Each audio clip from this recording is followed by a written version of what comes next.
साल था 1983। समुद्र के बीचों बीच एक नाव से कुछ समुद्री गोताखोरों अरेबियन सी में छलांग लगा रहे थे। वो गहरे समुद्र में एक खास खोज के लिए उतरे थे। सतह से कई मील नीचे उन्हें जो नजारा दिखा उसने पूरी दुनिया को चौंका कर रख दिया। एक विशाल नगरी मानो आज के किसी आधुनिक शहर की तरह समुद्र के भीतर बसी हुई हो। ऊंची ऊंची दीवारें, सड़कें, मूर्तियां, महल और एक पूरा सुव्यवस्थित शहर। इस अद्भुत नगरी को देखकर सभी गोताखोर अवाक रह गए। जब उन्होंने वहां से पत्थरों के नमूने इकट्ठा किए और उनकी जांच की तो एक रहस्य सामने आया। ये पत्थर महाभारत के समय के थे। यह वही नगरी थी जिसके बारे में महाभारत में भी उल्लेख मिलता है। यह है कहानी भगवान श्री कृष्ण की पवित्र नगरी द्वारका की।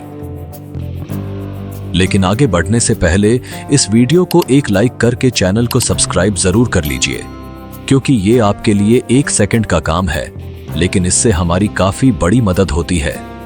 दोस्तों, श्री कृष्ण का साम्राज्य सिर्फ इस धरती पर ही नहीं बल्कि हर मनुष्य के दिल में भी है।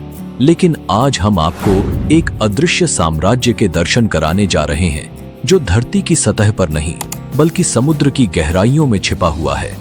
यह वही स्थान है जहां कभी श्री कृष्ण ने अपनी सत्ता की नींव रखी थी, जहां का हर कण उनकी लीलाओं का साक्षी रहा है। आज वहां केवल समुद्र की लहरों का शोर सुनाई देता है, लेकिन यह नगर जो कभी नदी और अरब सागर के संगम पर बसा था, आज भी श्रद्धालुओं के लिए एक देवभूमि के रूप में पूजनीय है।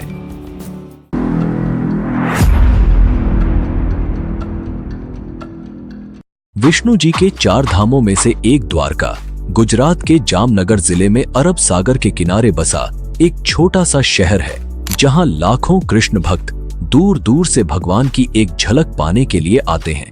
भागवत पुराण के 10वें सत्र के अनुसार कंस का वध करने के बाद श्री कृष्ण यादव वंश के साथ मथुरा में बस गए, लेकिन कंस की मृत्यु से क्रोधित उसके ससुर जरासंध ने मथुरा पर 18 बार हमला किया।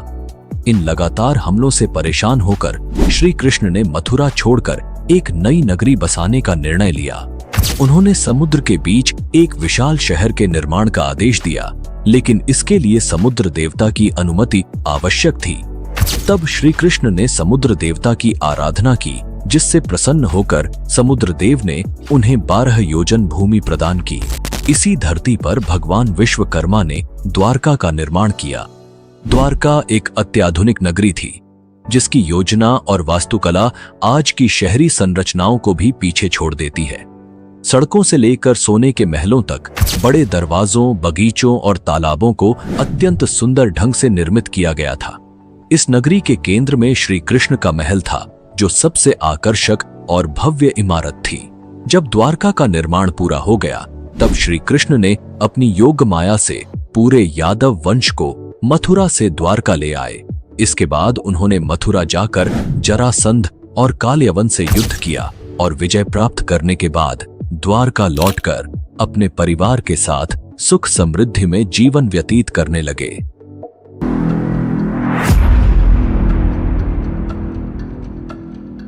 द्वारका नगरी के डूबने को लेकर कई कहानियां और मिथक प्रचलित हैं। महाभारत के अनुसार श्री कृष्ण ने महाभारत के युद्ध में पांडवों का साथ दिया, जिससे कौरवों की हार हुई। परंतु कौरवों की इस हार से दुहखी गांधारी ने क्रोध में श्री कृष्ण को श्राप दे दिया कि जैसे कौरवों का वंश नष्ट हुआ, वैसे ही यदुवंश भी समाप्त हो जाएगा। इसके बाद द्वारका में हालात बिगड़ने लगे और धीरे धीरे सभी यदुवंशी आपस में लड़ लड़ कर मारे गए। जब सभी यदुवंशी समाप्त हो गए तो बलराम ने भी शरीर त्याग दिया। बलराम के जाने के बाद श्री कृष्ण अत्यंत दुखी हो गए और वन में अकेले विचरण करने लगे। एक दिन वे एक पेड़ की छांव में बैठकर गांधारी के श्राप के बारे में सोचने लगे। उसी समय जरा नामक एक शिकारी ने दूर से श्री कृष्ण के पैर के अंगूठे को हिरण का मुख समझकर तीर चला दिया। जब वह शिकारी अपने शिकार के पास पहुंचा तो उसने श्री कृष्ण को पहचान लिया और उनसे क्षमा मांगने लगा। श्री कृष्ण ने उसे अभय दान देकर शांत भाव से देह त्याग दी। श्री कृष्ण की मृत्यु का समाचार जब अर्जुन तक पहुंचा तो वे अत्यंत शोकाकुल हो गए। अर्जुन द्वारका पहुंचे और वासुदेव जी से नगर के शेष बचे लोगों को हस्तिनापुर चलने की तैयारी करने को कहा। इसके बाद अर्जुन ने प्रभास क्षेत्र में जाकर सभी यदुवंशियों का अंतिम संस्कार किया। अगले दिन वासुदेव जी ने भी प्राण त्याग दिए और उनका भी अंतिम संस्कार किया गया। अर्जुन ने द्वारका से शेष बचे स्त्रियों और बच्चों को लेकर नगर छोड़ दिया। जैसे ही वे लोग द्वारका से निकले, पूरी नगरी और उसका राजमहल समुद्र में समा गए। प्रचलित कथाओं के अनुसार गांधारी के श्राप के अलावा श्री कृष्ण के पुत्र साम को भी ऋषियों से श्राप मिला था। एक बार महर्षि विश्वामित्र, ऋषि नारद, कण्व और अन्य देव द्वारका आए। यादव वंश के कुछ शरारती लड़कों ने श्री कृष्ण के पुत्र साम को स्त्री वेश में तैयार कर ऋषियों से मजाक करने की सोची। उन्होंने ऋषियों से कहा कि यह स्त्री गर्भवती है और उनसे पूछा कि गर्भ में पल रहा शिशु कैसा होगा। ऋषियों ने उनका उपहास देखकर क्रोधित होकर श्राप दिया कि इस स्त्री के गर्भ से एक मुसल जन्म लेगा, जिससे पूरे यदुवंश का विनाश होगा। महाभारत के 23वें और 34वें श्लोक के अनुसार जब श्री कृष्ण 125 वर्षों तक पृथ्वी पर रहकर आध्यात्मिक लोक में जाने के लिए देह त्याग कर गए, उसी दिन द्वारका नगरी समुद्र में समा गई। यही वह समय था जब कलयुग का आरंभ हुआ। समुद्र के देवता ने एक बार फिर से उस भूमि को वापस ले लिया, द्वारका को डुबो दिया, परंतु भगवान श्री कृष्ण का महल बचा रहा।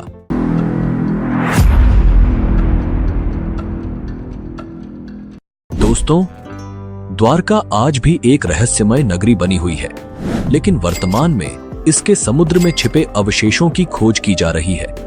आइए जानते हैं कि इस पर हमारे आर्कियोलॉजिस्ट क्या कहते हैं।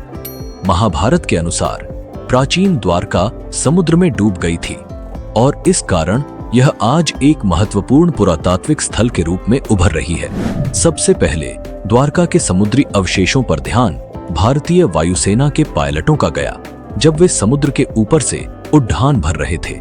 इसके बाद 1970 में जामनगर के गैजेटियर में इसका उल्लेख किया गया। इससे पहले कई लोगों का मानना था कि द्वारका एक काल्पनिक नगरी है और काल्पनिक कहानियों का कोई ऐतिहासिक आधार नहीं होता।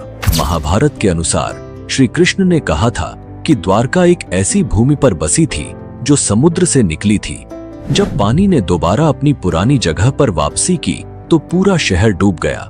द्वारकाधीश मंदिर के पास शुरू हुई पानी के नीचे की खुदाई में कई प्राचीन मंदिरों के अवशेष मिले, जिससे यह स्पष्ट हुआ कि जैसे जैसे समुद्र का जलस्तर बढ़ा, मंदिरों को नई जगह पर स्थानांतरित किया गया था।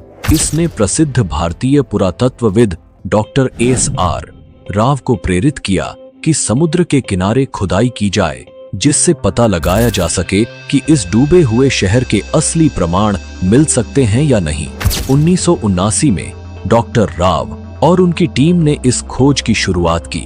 उन्हें महाभारत की तिथि और इसके ऐतिहासिक प्रमाणों के संदर्भ में उभर रहे विवादों ने द्वारका के अनिश्चित उत्खनन के लिए प्रेरित किया। खोज के दौरान समुद्र की गहराइयों में द्वारका के महत्वपूर्ण अवशेष मिले, जिनमें 560 मीटर लंबी दीवार भी थी, जो महाभारत में वर्णित द्वारका की दीवार से मेल खाती है। पौराणिक ग्रंथों में उल्लेखित 50 खंभों में से करीब 30 खंभे इस खोज में पाए गए।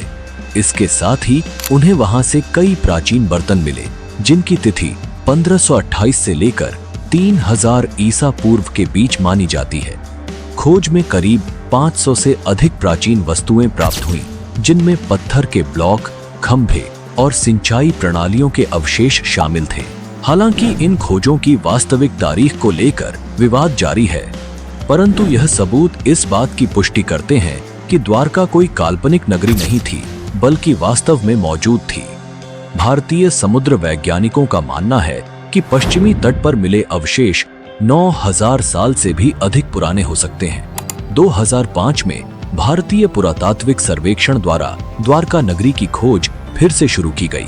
2007 में कच्छ की खाड़ी के पास पुरातत्व विशेषज्ञों ने नौसेना के गोताखोरों की मदद से समुद्र के भीतर उत्खनन किया।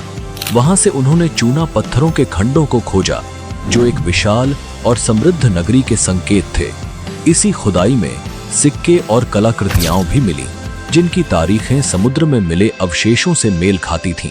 पुरातत्व विशेषज्ञों के अनुसार द्वारका के तटीय इलाकों में 9 किलोमीटर लंबी एक प्राचीन नदी भी खोजी गई, जिसके किनारे प्राचीन सभ्यता के अवशेष और शिल्प पाए गए। इन शिल्पों का कार्बन डेटिंग परीक्षण किया गया, जिससे यह साबित हुआ कि ये अवशेष 9000 साल से भी अधिक पुराने थे।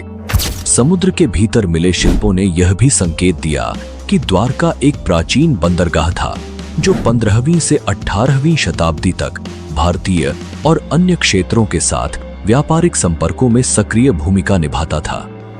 जैसे जैसे समुद्र का जल स्तर बढ़ता गया, श्री कृष्ण की नगरी द्वारका धीरे धीरे पानी में डूब गई। लेकिन सवाल यह है कि समुद्र का स्तर तो धीरे धीरे बढ़ता है, फिर महाभारत के महाप्रस्थानिका पर्व के अनुसार अर्जुन की आंखों के सामने कैसे एक ही पल में विशाल लहरें द्वारका को अपने बहाव में समेट ले गईं। आज भी कई लोग महाभारत, रामायण, भगवान विष्णु के अवतार और अन्य पौराणिक कहानियों को मिथक मानते हैं, लेकिन द्वारका ही नहीं, और भी कई खोजें इस बात का प्रमाण देती हैं कि मानव का अस्तित्व सिर्फ हड़प्पा और मोहनजोदड़ो के समय तक सीमित नहीं है, बल्कि उससे भी हजारों साल पहले का है। श्री कृष्ण की नगरी द्वारका सिर्फ एक पुरातात्विक खोज नहीं, बल्कि एक सांस्कृतिक धरोहर भी है, जो हमारी आस्था, इतिहास और विज्ञान को एक साथ जोड़ती है।